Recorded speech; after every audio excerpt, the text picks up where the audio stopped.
अस्सलाम वालेकुम dear student. तो सेल बायोलॉजी की वीडियो सीरीज की अगली वीडियो है एंडोप्लाज्मिक रेटिकुलम। वीडियो शुरू करने से पहले आप सबसे गुजारिश है कि चैनल को सब्सक्राइब कर लें, वीडियो को लाइक कर लें, अपने दोस्तों के साथ शेयर कर लें। चले भी हम वीडियो पर आते हैं। एंडोप्लाज्मिक रेटिकुलम, नाम इसका देखें। नाम एंडो का मतलब होता है इनसाइड, ठीक है। एंडो मींस इनसाइड, अंदर। प्लाज्म जैसे आपको पहले बताया था, यहां पर जो प्लाज्मिक है, प्लाज्मिक का यहां पर मतलब है साइटोप्लाज्म। वैसे प्लाज्म का अपना मतलब होता है सोल्यूशन, तो सेल के अंदर जो सोल्यूशन होता है उसको साइटोप्लाज्म बोलते हैं। एंड रेटिकुलम,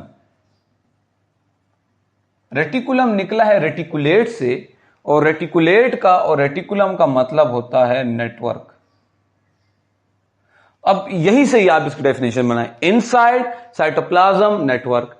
यही से ही डेफिनेशन बन जाती है कि it is a network present inside cytoplasm. इसी मीनिंग से ही अब आपके पास डेफिनेशन हासिल होगी। बड़ा सिंपल है। कैसे जी? इट इज अ नेटवर्क इन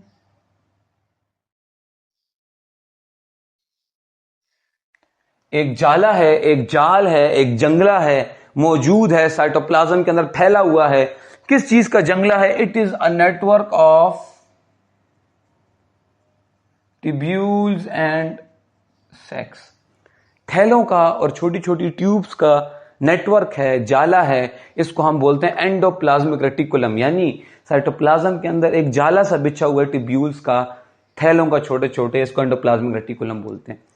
अब ट्यूब्यूल्स तो आपको पता है, छोटी छोटी ट्यूब्स होती हैं, इसको ट्यूब्यूल्स बोलते हैं। सेल के अंदर छोटी छोटी ट्यूब्यूल्स हैं, छोटी छोटी ट्यूब्स हैं, these are called as tubules. Cisternae on the other hand एक नाम है बहुत commonly, these are called as sacs. ये छोटे छोटे थैले हैं, और इन पतले चिपटे हुए फ्लैटेंड सैक्स को, कौन से सैक्स को? फ्लैटेंड सैक्स को, flattened sacs are called as cisternae. ये जो पतले पतले थैले हैं, फ्लैट थैले हैं, बिल्कुल चिपके हुए, चिपटे हुए एक दूसरे के साथ, इन थैलों को बायो की जुबान में, सेल की जुबान में सिस्टर्ने कहा जाता है। तो एंडोप्लाज्मिक रेटिकुलम के अंदर आपको ये सिस्टर्ने नजर आते हैं। तो ये सिस्टर्ने का और ट्यूब्यूल्स का नेटवर्क है, जो कि कहां पर है? साइटोप्लाज्म के अंदर है। फर्स्ट ऑफ ऑल इसको डिस्कवर किया कीथ पोल्टर ने 1950 और 60s के बीच में। कीथ पोल्टर ने इसकी डिस्कवरी की इन 1950-60। ये मैंने इसलिए लिखा है कि बाज बुक्स में आपको 60 मिलेगा, बाद में 53 मिलेगा, बाद में 55 मिलेगा, तो ये इनके बीच में। और इसने इसको ER का नाम दिया, एंडोप्लाज्मिक रेटिकुलम का नाम दिया। बड़ा सिंपल नाम है, ठीक है। अब यहां तक तो आपके जो पॉइंट्स एंडोप्लाज्मिक रेटिकुलम के मुतालिक वो क्लियर हो गए। एक और आप अपने पास नोट कर लें, एंडोप्लाज्मिक रेटिकुलम का दूसरा नाम एर्गेस्टो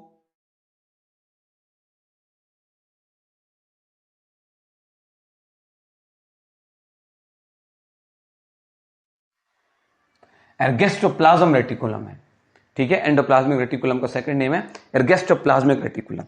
आगे आते हैं जी। एंडोप्लाज्मिक रेटिकुलम की अगर टाइप्स की बात करें, so they are divided into following two types.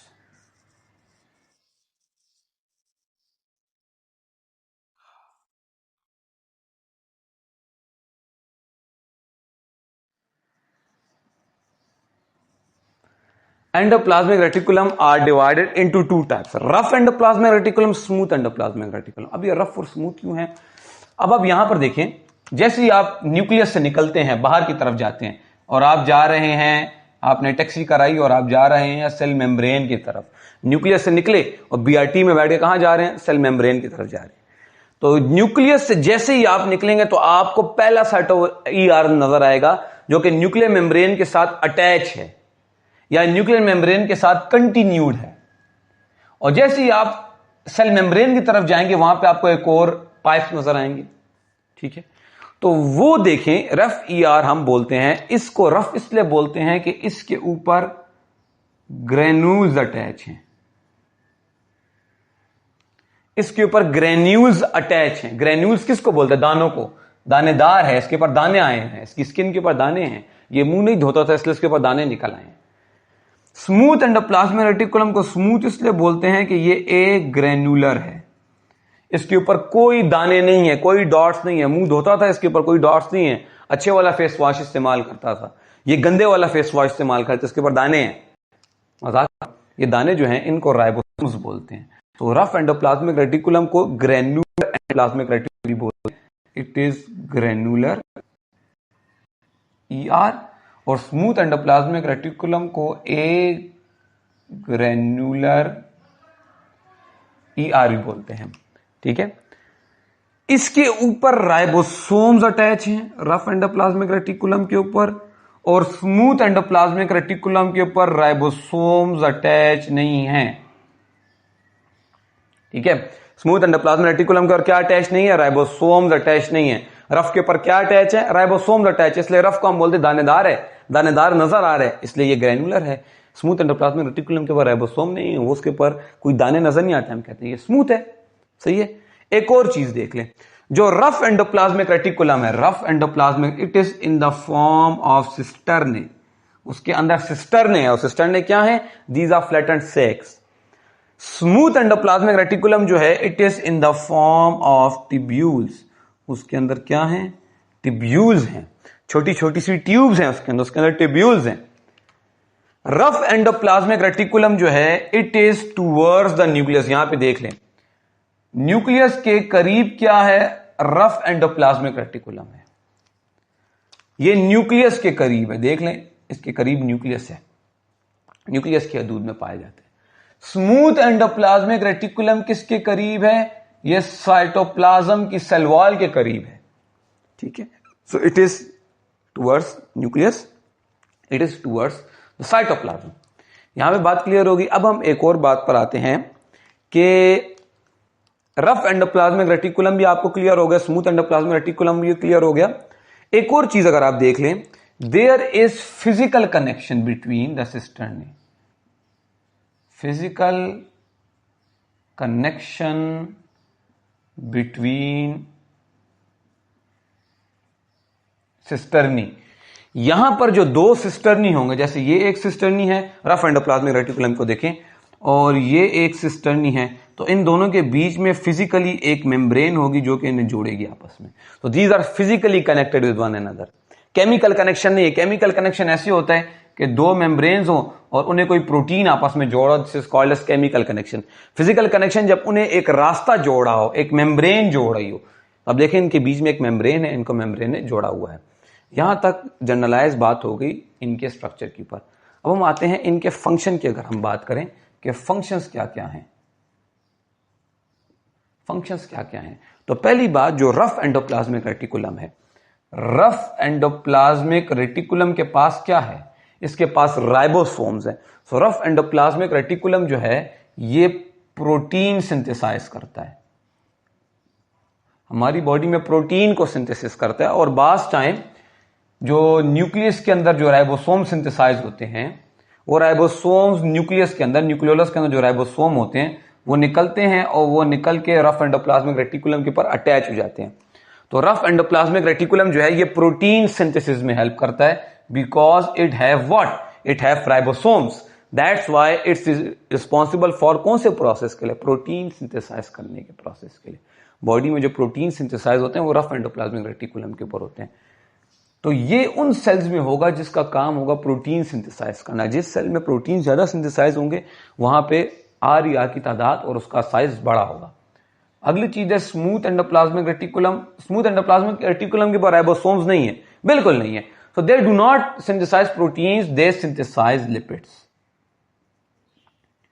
Lipid synthesis में हेल्प करते हैं। अब लिपिड सिंथेसिस में हेल्प करते हैं मतलब क्या है? लिपिड्स के क्या फायदे हैं? बेटा, आपकी बॉडी में कुछ केमिकल्स होते हैं जिनको हम हार्मोन्स बोलते हैं। उनको क्या बोलते हैं? हार्मोन्स। और हार्मोन्स आपकी बॉडी में मुख्तलिफ रिएक्शंस करते हैं। जैसे आप बड़े हुए, बच्चे थे, दाढ़ी नहीं थी, आप लड़के बड़े हुए, आपके पर दाढ़ी आ गई, हार्मोन्स की वजह से आई। आपने खाना खाया, उस खाने को कम करने के लिए, आपकी बॉडी में शुगर को कम करने के लिए इंसुलिन आया। इंसुलिन हार्मोन है, हार्मोन, इंसुलिन एक केमिकल, उसको हार्मोन बोलते हैं। आपने खाना खाया, आपकी बॉडी में कुछ हार्मोन रिलीज हुए ताकि डाइजेशन का प्रोसेस शुरू हो, कुछ केमिकल रिलीज हुए, उसको हार्मोन बोलते हैं। आपने खाने को देखा, देखकर आपके मुंह में पानी निकल आया, तो यानी कुछ हार्मोन रिलीज हुए ताकि आपकी बॉडी में प्रोसेस हो।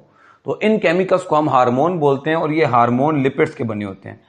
सो केमिकल सिंथेसिस में या हार्मोन की सिंथेसिस में स्मूथ एंडोप्लाज्मिक रेटिकुलम इन्वॉल्व होता है, क्योंकि ज्यादातर हार्मोन हमारी बॉडी में लिपिड के बने होते हैं, तो उनकी सिंथेसिस में भी स्मूथ एंडोप्लाज्मिक रेटिकुलम इन्वॉल्व होता है। तो हर वो ऑर्गन, हर वो सेल जिसके अंदर स्मूथ एंडोप्लाज्मिक रेटिकुलम ज्यादा होंगे, तो उनके अंदर लिपिड सिंथेसिस या हार्मोनल सिंथेसिस होगी। उन ऑर्गन्स के अंदर, उनके अंदर SCR ज्यादा होगा। दूसरी चीज, दे हेल्प इन डिटॉक्सिफिकेशन।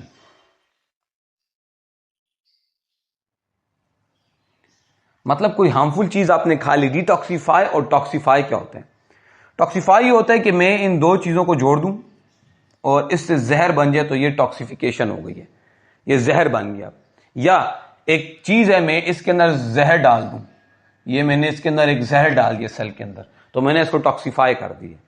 लेकिन डिटॉक्सिफाई है कि मैं जहर डाल रहा हूं और ये जहर को खत्म कर रहा है, उसके इफेक्ट को कैंसिल कर रहा है, तोड़ है जहर को, इसको बोलते हैं डिटॉक्सिफिकेशन। तो डिटॉक्सिफिकेशन भी स्मूथ एंडोप्लाज्मिक रेटिकुलम का काम है, और ये उन ऑर्गन में ज्यादा होगा जिनका काम है आपकी बॉडी में डिटॉक्सिफिकेशन करना। जैसे लिवर का काम है हमारे जिस्म में जितनी भी ड्रग्स आती हैं उनको डिटॉक्सिफाई करना। तो स्मूथ एंडोप्लाज्मिक रेटिकुलम की तादाद कहां पर ज्यादा है? लिवर में। यहां से एक MCQs हो गया कि which organelle contain most number of SCR, तो वो क्या होगा? वो लिवर होगा, because liver is involve in detoxification. ठीक है, ये तो बातें आपके पास बड़ी आसानी से क्लियर होगी। एक और चीज, एक और आप नाम याद रखें, स्मूथ एंडोप्लाज्मिक के पास लिखते हैं sarcoplasmic ER। Sarcoplasmic ER muscle cell में, जो मसल्स होते हैं ना, ये मसल्स फाइबर्स, तो इन मसल के अंदर, इन मसल्स के अंदर एक स्पेशल किस्म का एंडोप्लाज्मिक रेटिकुलम होता है, और उस एंडोप्लाज्मिक रेटिकुलम को हम बोलते हैं स्मूथ एंडोप्लाज्मिक रेटिकुलम या SER। ठीक है, और ये SER का काम होता है कैल्शियम को स्टोर करना मसल्स के अंदर, कैल्शियम आयंस को, और जब मसल को कॉन्ट्रैक्ट करना हो तो ये कैल्शियम को रिलीज करते हैं, तो हम इनको बोलते हैं सार्कोप्लाज्मिक रेटिकुलम। ये सारा नॉलेज इतना काफी है आपके लिए एंडोप्लाज्मिक रेटिकुलम को समझने के लिए। कोई पॉइंट, कोई बात आपको समझ ना आई हो तो आप कमेंट सेक्शन में उसका इजहार करेंगे, मैं आपको उसका रिप्लाई फौरन करूंगा। वीडियो अच्छी लगी तो उसको लाइक करें, चैनल को सब्सक्राइब करें और अपना बहुत बहुत ख्याल रखिएगा। अल्लाह हाफ़िज़।